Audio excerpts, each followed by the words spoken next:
Welcome dear students, आप सभी का स्वागत है। आज हम 9th क्लास के यूनिट नंबर सेकंड है। यूनिट नंबर सेकंड के रीडिंग सी आयुर्वेदा।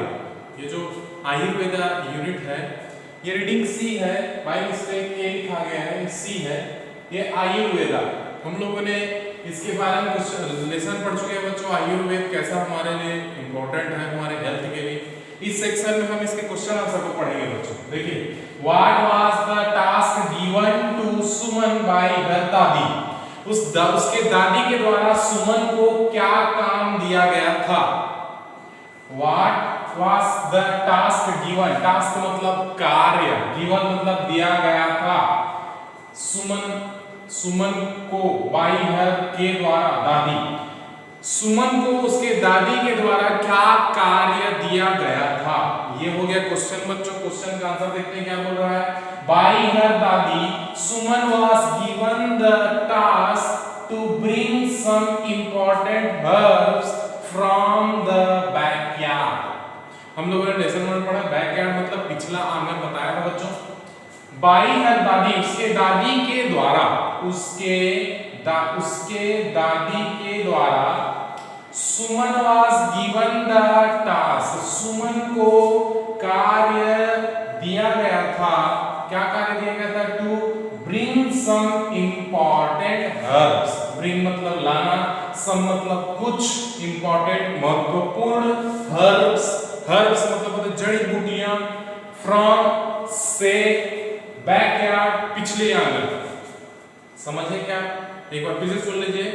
दादी माँ के द्वारा सुमन को यह काम दिया गया था कि वह घर के पिछले आंगन में जा करके कुछ महत्वपूर्ण जड़ी बूटियों को लेकर के आए। घर के पिछले आंगन से, बाड़ी से महत्वपूर्ण जड़ी बूटियों को लेकर के आए। ये काम दादी के द्वारा दिया गया था। क्वेश्चन नंबर सेकंड क्या बोल रहा है। Why did दादी need the herbs? दादी को उस जड़ी बूटी की आवश्यकता क्यों थी। नीड मतलब जरूरत, आवश्यकता, हर्ब्स बताया है जड़ी बूटियां। दादी माँ को उन जड़ी बूटियों की आवश्यकता क्यों थी, क्यों मंगा रही थी। आंसर देखते हैं। दादी नीडेड द हर्ब्स, दादी को जड़ी बूटी की आवश्यकता इसलिए थी, क्यों थी। टू मेक मेडिसिन्स, उनसे वह दवाई बनाना चाहती थी, उनसे वह औषधि बनाना चाहती थी, इसलिए उनको उस जड़ी बूटी की आवश्यकता थी। क्वेश्चन नंबर 3 बोलते हैं बच्चों। List the various systems of medicine prevalent in the world. दुनिया में प्रचलित, प्रीवेलेंट दुनिया में प्रचलित, वेरियस सिस्टम्स ऑफ मेडिसिन दवाई बनाने के सिस्टम्स, पद्धतियां, दवाई बनाने के वेरियस मतलब विभिन्न, दुनिया में प्रचलित, संसार में प्रचलित, फेमस कुछ दवाई बनाने के तरीके हैं, दवाई से इलाज करने के तरीके हैं। तो इन तरीकों के बारे में, इन पद्धतियों के बारे में बताइए, उनकी सूची बनाइए। दवाई या इलाज करने के, दवाई के माध्यम से जो इलाज किया जाता है, इसकी पद्धति है, उन पद्धतियों के बारे में बताइए, उनका नाम लिखिए। आंसर में देखते हैं बच्चों क्या क्या प्रचलित है, कौन कौन सी पद्धतियां प्रचलित है। Prevalent medicines in the world, प्रचलित दवाइयों से इलाज करने की पद्धतियां निम्नलिखित है दुनिया में। आर, पहला एलोपैथी, इस नाम से जानते हैं बच्चों, एलोपैथी नाम से जाना जाता है। दूसरा होम्योपैथी के नाम से जाना जाता है। और लास्ट है आयुर्वेदा। ये 3 पद्धतियां हैं बच्चों जिनसे इलाज किया जाता है। एक एलोपैथी, दूसरा होम्योपैथी और तीसरा आयुर्वेदा। तो ये तीनों पद्धतियां हैं, ये ठीक करके रखेंगे, इंपॉर्टेंट क्वेश्चन है, कई बार पूछता है। ठीक है बच्चों, एलोपैथी, होम्योपैथी और आयुर्वेदा। तो ये 3 सिस्टम हो गया बच्चों। क्वेश्चन नंबर 4 क्या बोलता है। How are the 3 systems of medicine different from one another? ये जो अभी 3 पद्धतियां बताई हम लोगों ने इलाज करने की, तो ये तीनों एक दूसरे से अलग कैसे है। ये बोला ना डिफरेंट, अलग होना, medicine systems different from one another, एक दूसरे से अलग कैसे है। ये तीन पद्धतियां एक दूसरे से अलग कैसे हैं? तो आंसर में देखते हैं बच्चों क्या बोल रहा है। Allopathy treats physical systems by using tried out medicine. Allopathy क्या करता है, दवाई देख करके उसकी शारीरिक बनावट को, शारीरिक विकृति को ठीक करने की कोशिश करता है। ये हो गया एलोपैथी। दवाई देख करके ट्राइड आउट, दूर करने का प्रयास करना। फिजिकल सिस्टम, शारीरिक ढांचे, शारीरिक बनावट, शारीरिक आकृति को देख करके वह उस शारीरिक आकार को सुधारने का प्रयास करता है। ये होता है एलोपैथी। ठीक। दूसरा क्या बोलता है, होम्योपैथी। होम्योपैथी क्या करता है, is based on the doctrine of like cures like. Like cures like मतलब समान उपचार समान, समान उपचार समान, ये एक सिद्धांत पे कार्य करता है। डॉक्ट्रिन मतलब होता है सिद्धांत। यह एक सिद्धांत के ऊपर कार्य करता है जिसका नाम है लाइक कर्स लाइक, समान उपचार समान। इसमें दूसरे के अच्छे शरीर को देख करके बिगड़े हुए शरीर के उस पार्ट को पहले तुलना किया जाता है और किस बात से वो अच्छा शरीर चल रहा है उसके हिसाब से इस कमजोर शरीर का इलाज किया जाता है। तो ये हो गया बच्चों होम्योपैथी। लाइक कर्स लाइक ये सिद्धांत पे काम करता है। और लास्ट बचा क्या हमारा, Ayurveda. And Ayurveda how to eliminate it with root cause. How to eliminate, किस प्रकार से हमें इसे eliminate it with its root cause, इसे कैसे जड़ से हटाना है, कैसे हम इस बीमारी को जड़ से पूरा खत्म कर लें। एलिमिनेट मतलब खत्म करना, समाप्त करना, हटाना।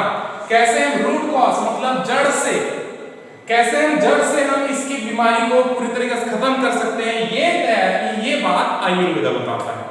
ठीक है बच्चों, तो इस प्रकार से ये तीनों पद्धतियां एक दूसरे से बिल्कुल अलग है। ये हो गया क्वेश्चन नंबर 4। क्वेश्चन नंबर 5 क्या बोल रहा है, what are the basic principles of Ayurveda. ये भी क्वेश्चन को टिक लगा लेकर रखेंगे, ये भी इंपॉर्टेंट है। ये क्या बोल रहा है, आयुर्वेदा का मुख्य सिद्धांत क्या है। आधारभूत सिद्धांत, बेसिक मतलब मुख्य, आधार बेसिक, प्रिंसिपल मतलब सिद्धांत, ऑफ मतलब का, आयुर्वेदा मतलब आयुर्वेद का। आयुर्वेद का मुख्य सिद्धांत क्या है, तो क्या है देखते हैं बच्चों, अभी पढ़े थे।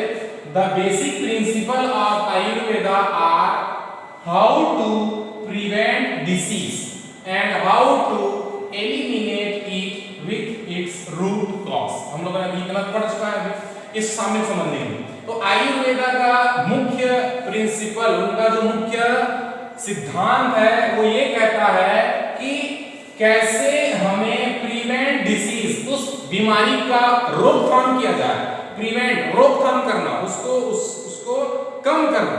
तो कैसे हम उस बीमारी का रोकथाम कर सकते हैं ये बताता है, और साथ ही उसे कैसे जड़ से मिटाया जाए, जड़ से उसका इलाज किया जाए, खत्म कर दिया जाए, ये उसका आधारभूत सिद्धांत है। ठीक है बच्चों, तो ये हो गया हमारा क्वेश्चन नंबर 5। क्वेश्चन नंबर 6 क्या बोलता है, what effects do the 5 basic elements in the universe have on us. इसको भी अच्छे से समझेंगे बच्चों। हमारे शरीर को, ये पूरे ब्रह्मांड में, यूनिवर्स मतलब पूरे ब्रह्मांड, विश्व में क्या है, 5 एलिमेंट्स, 5 बेसिक एलिमेंट। ये 5 आधारभूत तत्व हैं जिनसे हमारा शरीर, पूरी दुनिया बनी हुई है। तो इन 5 आधारभूत तत्व जो है ब्रह्मांड में उपस्थित, ये हमारे शरीर को कैसे प्रभावित करता है, कैसे हमारे शरीर में प्रभाव छोड़ता है, कैसे प्रभावित करता है, इफेक्ट। तो आंसर में देखते हैं कैसे प्रभावित करता है। If we keep balance 5 basic elements, यदि हम इन पांचों तत्वों को, मूलभूत 5 तत्वों को यदि हम इन्हें संतुलित करके रखें, बिल्कुल संतुलन बना करके रखें, तो निश्चित ही इस दुनिया में जो उपस्थित है in the universe, air, water, fire, earth and space. अब कौन कौन से 5 तत्व है हमारे इस दुनिया में जो उपलब्ध है देखते हैं बच्चों।